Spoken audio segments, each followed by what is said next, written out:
Okay, yay. Yay. Welcome to this week's debrief after another compelling episode of Bewitched, breaking the spell after spiritual mentoring goes wrong. And I just finished listening to Alicia's episode. I forgot how compelling it actually was. How about you? Yeah, I mean, especially towards the end, I was really I felt really, what's the word I'm looking for? Just kind of like blown away. First of all, at her like honesty about everything, because I think it was hard to kind of say the way that it went down or the way that she was manipulated, especially with like her family or, this idea of, that she should like move away and join Betty. Mm-hmm. Take my glasses off. And Yeah. take care of Betty. Just be Betty's caretaker. Yeah. I mean, Mm-hmm. it was a lot. And I kind of felt, it was just a lot to share because it's vulnerable and it's like it's a wild thing to tell somebody, right? But we all know the context, which was, there was a lot of build up to that, right? So if we just take that end of the episode in like a silo, it seems crazy. But then like when you understand the backstory and the build up, it makes sense. And I think that's kind of the theme that we're seeing with everybody. It occurs to me too that a lot of us are worried about sounding crazy Yeah.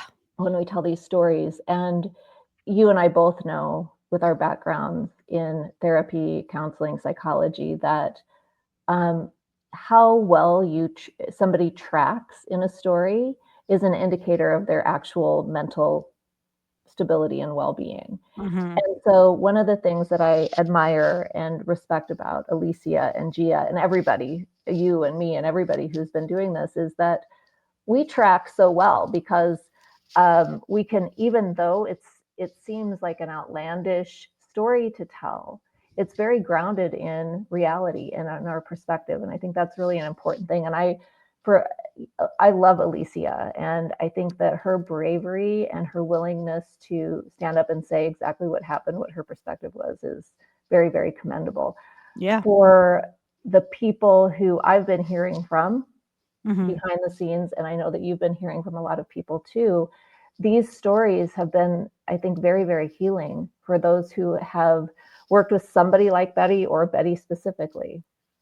Mm-hmm. Yeah. I mean, I've been getting messages from people who either like peripherally worked with her, or I got a message from somebody who trained with Alicia, and just how impactful it's been for them and how healing it's been for them to hear, the real behind the scenes story, because I think it's something that a lot of people kind of observed and were like, something seems off, but then they thought it was just them or whatever, and they were just like, oh, maybe I don't understand. And then this was very validating for them. I mean, I've had a lot of people say that to me, so I think that yeah, it just continues to be something that more and more people are like, wow, this is something I needed to hear.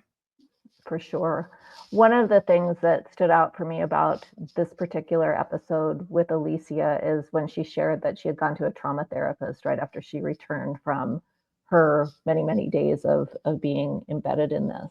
Mm-hmm. And the trauma therapist said to her, you were groomed. You've been groomed for at least a year, and it's not your fault. Can we talk about that? Because I think that that was such a pivotal statement, to be groomed. It's not something that we like to say out loud.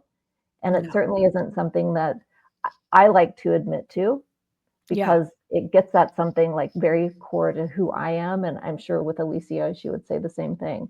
What are your thoughts on that statement?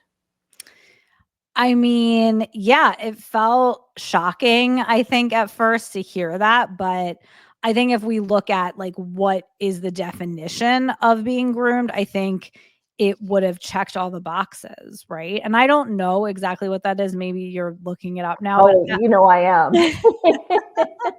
yeah, because I don't know exactly, but I would imagine that it does, right? Because everything that we've looked up in the past that we were like, okay, well, what does this mean? It really checked all the boxes. So I'm sure that it does. It felt like a hard thing to say, because it was like, whoa.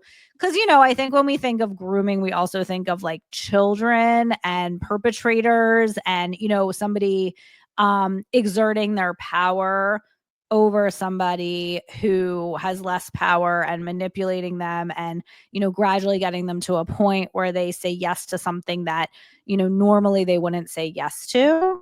That is kind of, my definition of it. And that is what happened. So, I think that it makes sense. It's just kind of like a hard thing to say or admit because it feels very it just feels like a big deal.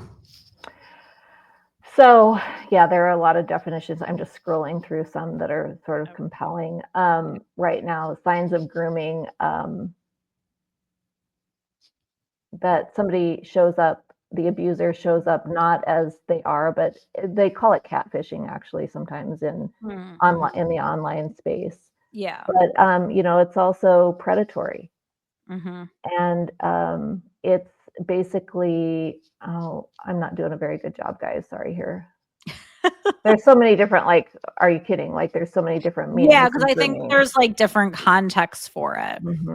Yeah, in this case, though, there was manipulation involved, there was isolation involved, there was the other phrase that occurs to me right now is Stockholm syndrome as well, which Alicia did bring up also, which was the sort of siding with the abuser, siding with the perpetrator, and wanting to take care of that person, even though they were the ones who are actually causing the harm as well. So there are a lot of things that are very consistent with the patterns of abuse that we've been talking about. And the interesting thing for me, Elise, is that everyone we've spoken with and will speak with during this series are very bright, talented, and intelligent, educated people. Yeah. And so the insidiousness of the grooming, the insidiousness of the Stockholm syndrome, I think is something that it's very sneaky and it's very shadowy, I'll say. Does that make sense? Yeah. I mean, it's not something that you would be able to put your finger on, and that's something that I think we've heard from a lot of people because as we've like brought this forward, I think a lot of people had reached out with that exact thing. Like, I felt weird about this, but they couldn't put their finger on it or they couldn't fully make sense of it. So I think that, yeah, it's something that kind of like operates like behind the scenes and is not something that you can necessarily call out and be like, this thing that you said was this. It's all of this like underhanded kind of nuanced saying it without saying it or saying something that could be construed in a few different ways, but like the energy behind it or the feeling behind it was, something that was manipulative or making you wrong or like pushing you in a certain direction, I guess you could say. Well, I want to welcome anybody who's joining us live. If there is a question that you would like for us to answer to expand on anything from this episode or any other episode, we're happy to do that. And you can also just DM us if you want to do so privately. One of the questions that came up on my end this week, I was just talking to one of my good friends who's been listening and kind of watching this unfold. She asked me, she said, was there any point where you really recognized that this was flat out evil? That's a really good question. I mean, we kind of, you guys wait until you hear these new episodes that are coming out because with Audrey, we kind of landed that plane with Audrey's episode. But can we talk about that a little bit? Like, what is this thing that we're wondering is evil? Like how do we understand that?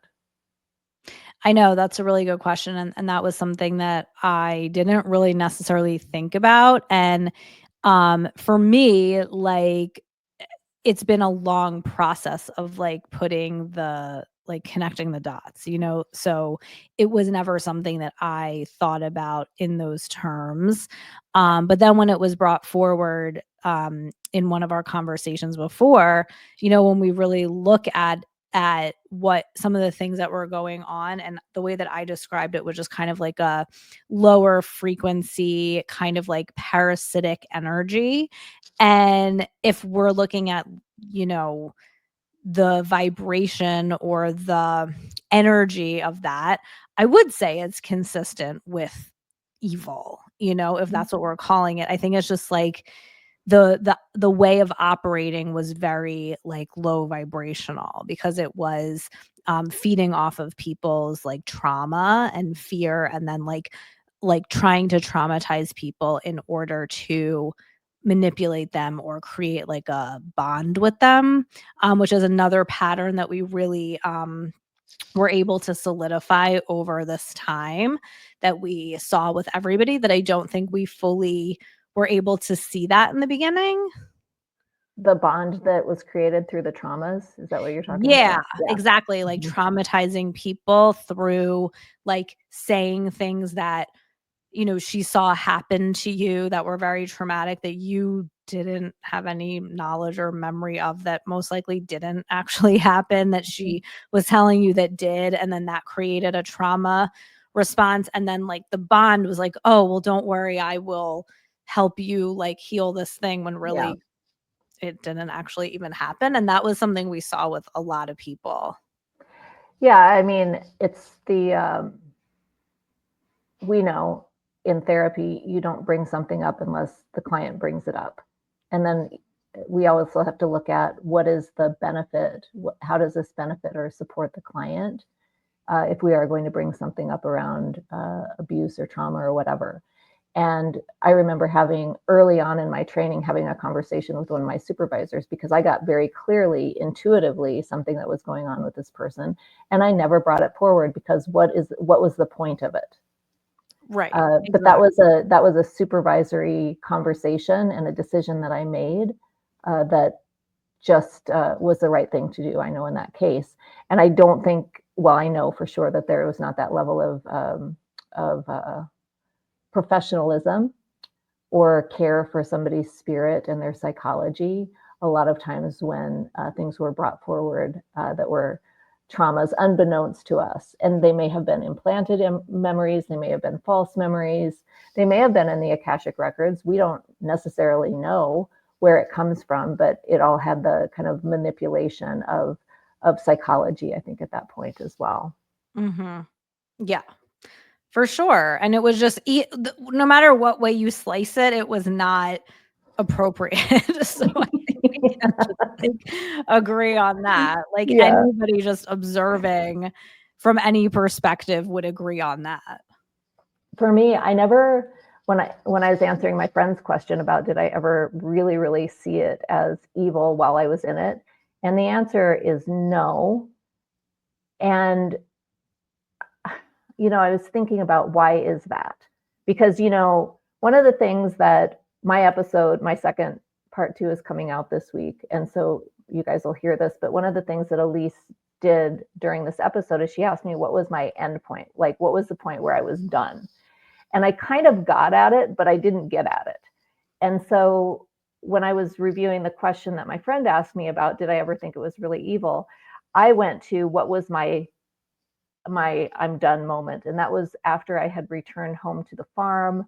And she had messaged me on whatever platform we were using, WhatsApp or whatever, and to see how things are going. And I said, well, Barb is pretty skeptical. Barb's my housemate in at the farm, and she's a psychologist, and she has, I call them her science eyes. She gets science eyes sometimes, and she's just like, I don't think that that's what happened. And Michael, my husband, who I was separated from at the time, had been very, very supportive of me. So I just reported. I said, Barb is skeptical, and Michael has been very supportive. And she came back at me with this diatribe that that was the end game or the end point, because at that moment when she said to me, she said, "Are you so psychologically weak that you can't even keep your mouth shut? You've been gone from me for 2 days and already you're telling people what happened." Well, it was calling me, if you want to end a relationship with me, call me psychologically weak. But that wasn't it. To your point, it wasn't until much later, like through this whole process, that I really began evaluating, what does it even mean to be evil? Is it a moral diagnosis? Because that's one of the things that happened years ago in the mental health field in psychology, is that people would have symptoms of mental illness and be diagnosed with a moral diagnosis, which would be, she's evil, let's put her in the insane asylum and be done with her, for example. So when we look at the moral diagnosis of evil, I don't think that quite fits. But when we look at, the energetics and there's this way of explaining the frequency, because it is very, to me, it reads as high frequency, but it's high frequency dark. Mm-hmm. It's like the Voldemort energy, right? In Harry Potter, like it's that kind of energy, rather than, when I think about low frequency, I think about slow, and I think about, well, yes, of course, parasitic. So there is kind of that texture to it that still reads to me as high frequency, but high frequency and dark. Voldemort energy, if you will. Yeah, no, that makes total sense. That makes total sense. So, were there any other questions that people or comments that people shared? Because I think I had a couple more too that I wanted. Yeah, let me look here. Go ahead and you grab yours, and I'll grab one of mine. I have to find. Let's see. Well, yeah, I did have somebody just say that they had a bad experience with a different coach that left them in a really bad place, and just like thanking me for highlighting the issue. So, I mean, like we've talked about before, so many people are just resonating with this, whether it is anyone else in their life or they've had a different experience with a different person. But that's why, again, I feel like it was so important for us to talk about this, because I think it was something that so many people felt like they couldn't talk about, which I felt for a long time too, because, I never wanted to be one of those people that was like talking badly about someone on the internet. Like, I feel like that's just like that's just not the vibe I want to be putting out there. So that was one of the things that I really struggled with bringing this forward. Right. And I think a lot of people felt that way too, which is why a lot of people didn't feel like they could have this conversation. So, I think that that's another reason why so many people are so happy that we're talking about it, because they're like, oh, wow, this is something that I've been thinking for so long that I haven't said. And we're kind of saying all the things that everybody's been thinking.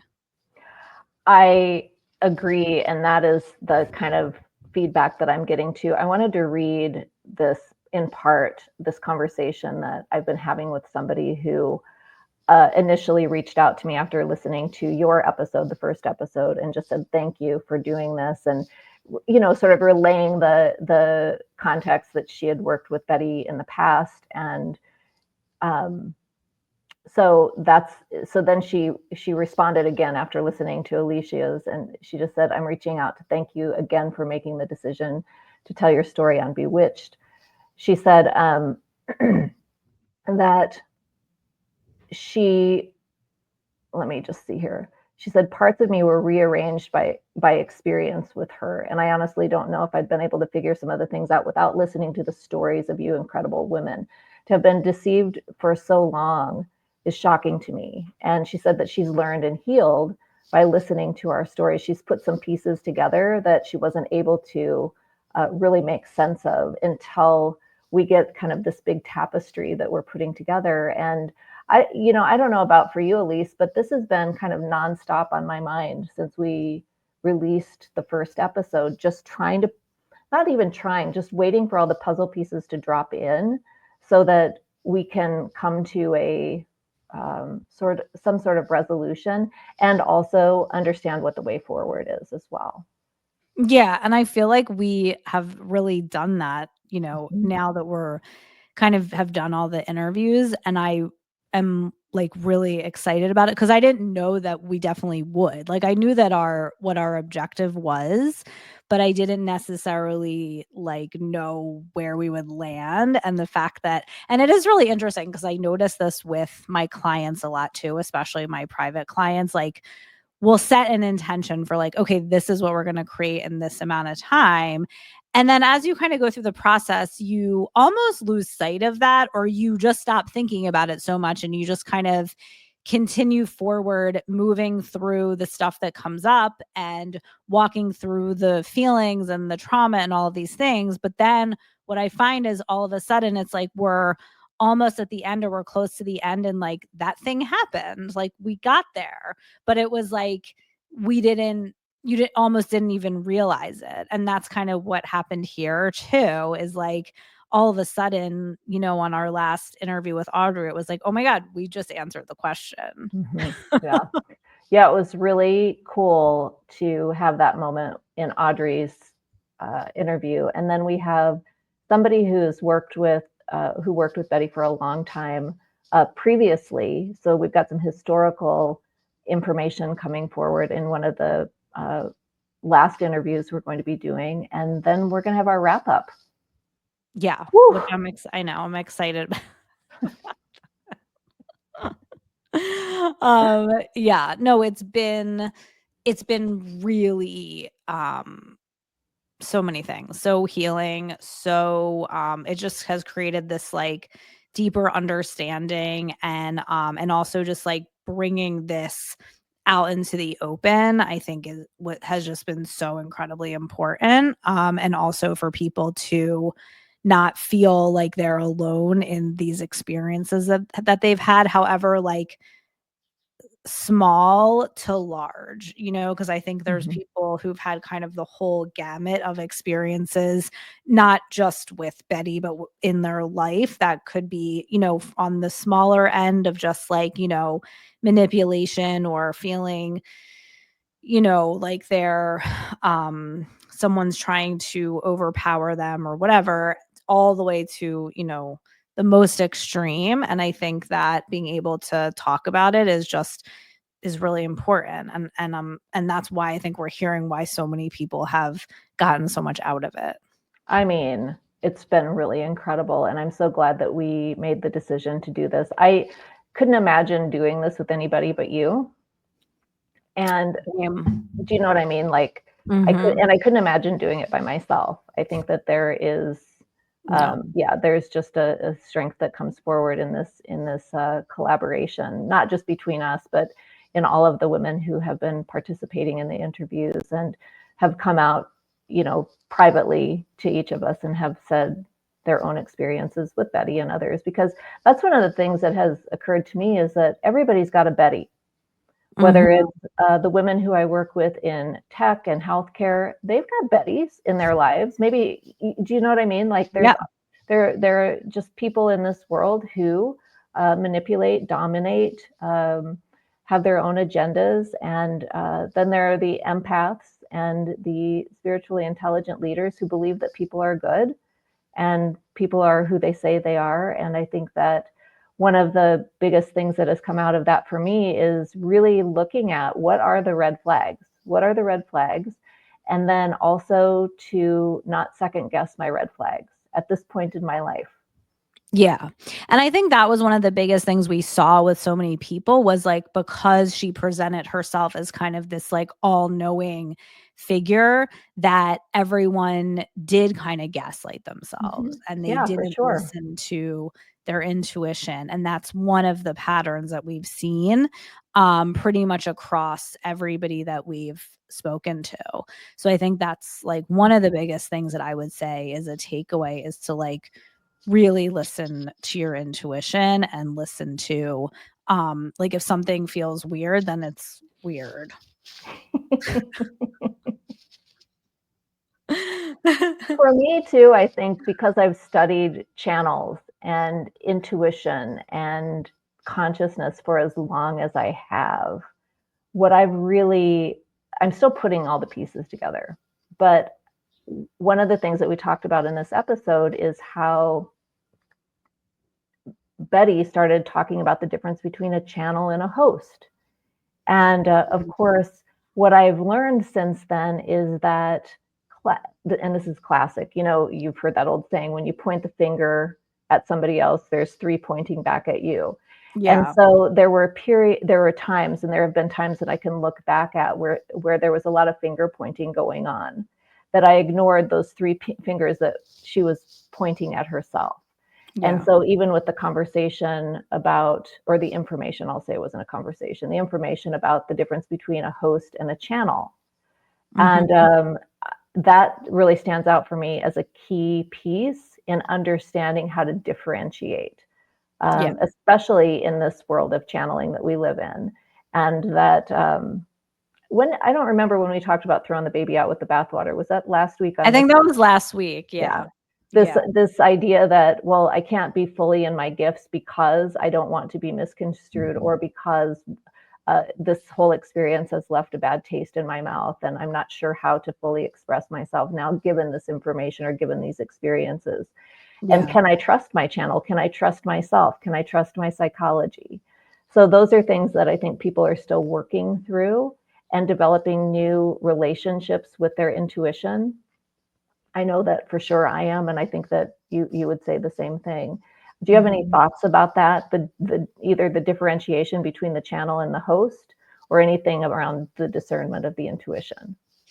Yeah, I mean, I think that people tend I'm just gonna talk about the intuition first, because I don't wanna forget this, like, I think that people tend to have this, like, black and white thinking around intuition where it's kinda like, "Oh, well, I listened to my intuition, but then it led me to this, like, quote, unquote, like, bad situation, so that means my intuition was wrong and I can't trust it," or, that means that I can't trust myself or whatever.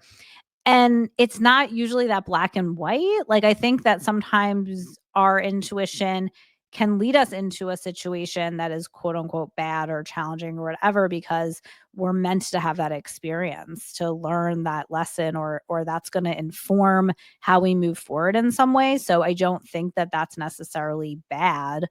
Um and I think that you can always look back at a situation and be like, "Oh, wait, that was a time where, like, I got the intuitive hit, but I didn't listen to it," you know? Right, right, But it's not always about, like, your intuition leading you so nothing goes wrong. Like, that's not what it's really about. It's just, like, allowing yourself to be led from this deeper place instead of making decisions from, like, your head or programming or whatever. So I think that's important to understand too. I want to And just jump in here for just a second, Elise, and bring in a little bit of the science too. Malcolm Gladwell wrote the book Blink years ago. It's probably been 15 years ago at this point. And one of the things that he basically summarized all the research that's been done on intuition. And one of the things that we know for sure from the research is that educated intuition is the most accurate.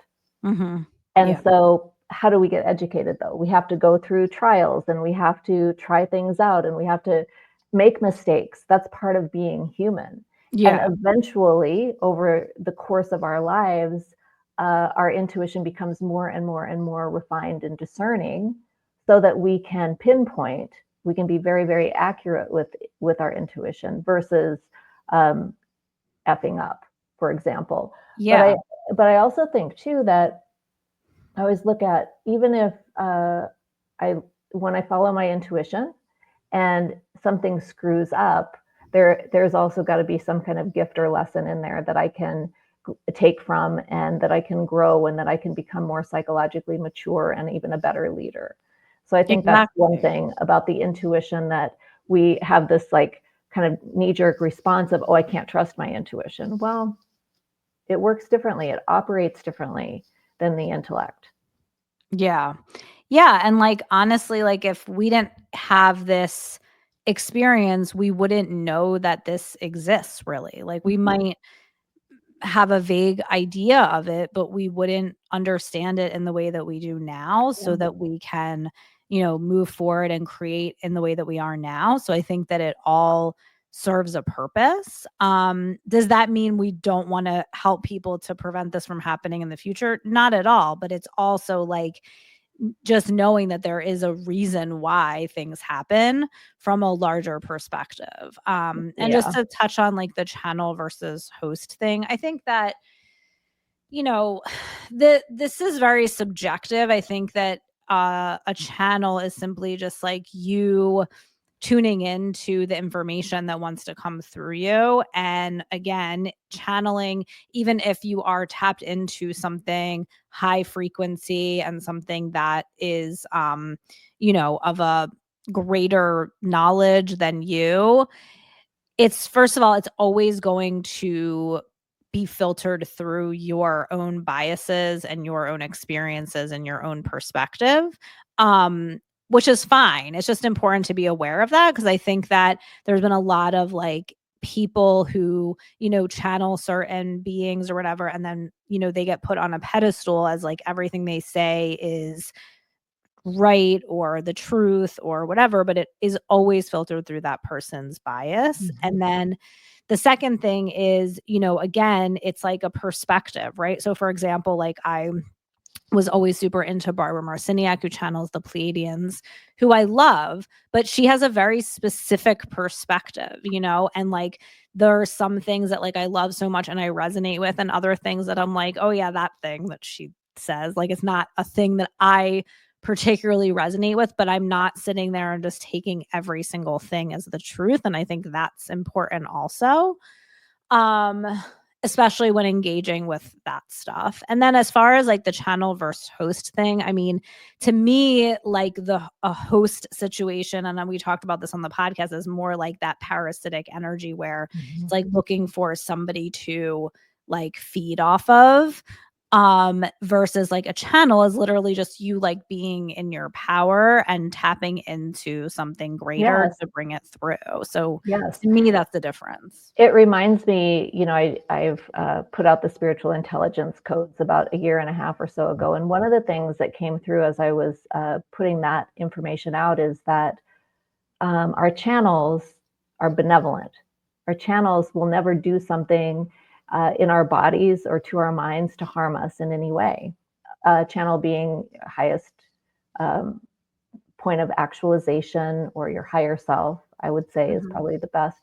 But even the channels are benevolent as well. They're never going to come in and say that they are God or that say that they are an ascended being or anything like that. They simply are here to help and to support. And so when we look at that as kind of for me, as one of the hallmarks of a channel, then we have to look at also the fruits of it. Like what is it producing? It is Mhm. producing perspective, and is it doing good or is it doing harm? Yeah. And I think that those are the two big markers for me on differentiating channel from host. And I really liked what you said about the parasitic nature of somebody who is looking for a host, meaning that the human, the body, would be the host for this energy to come through.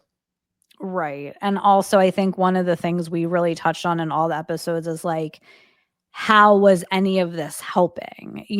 And that was the thing that was really like obvious is like none of these so-called like truths or whatever were helping anybody.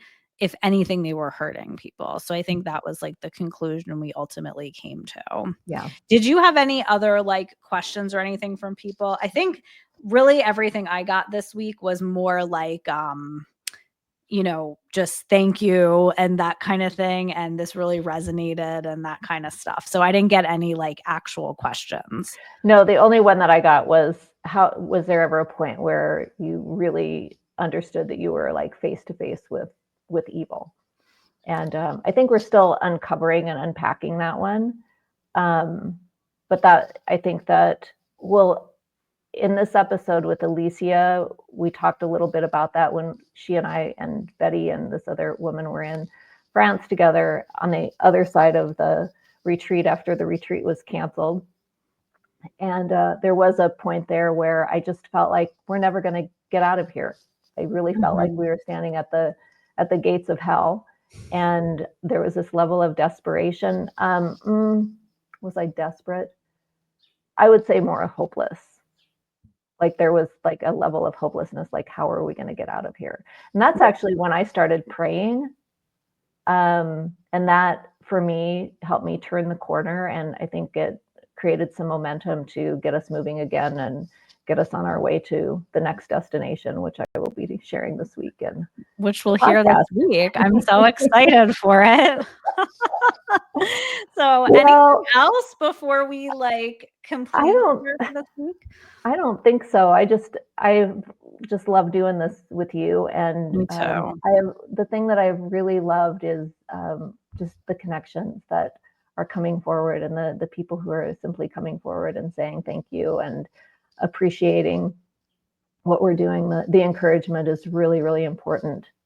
It helps us feel like we know we're doing the right thing, but when we get the feedback and the responses from our communities and our friends and our colleagues that this is important work, I think that is a big milestone for me as well. Oh my God, for sure. It means everything. So thank you to everybody.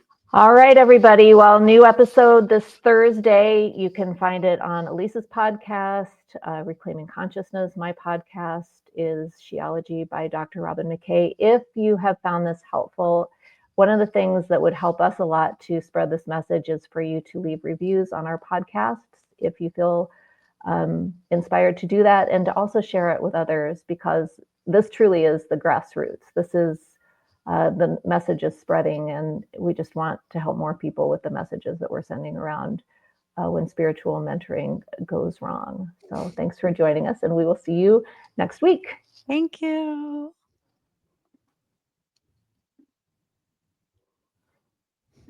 Hang on a second. Okay. I'm going to move from the stage, remove from the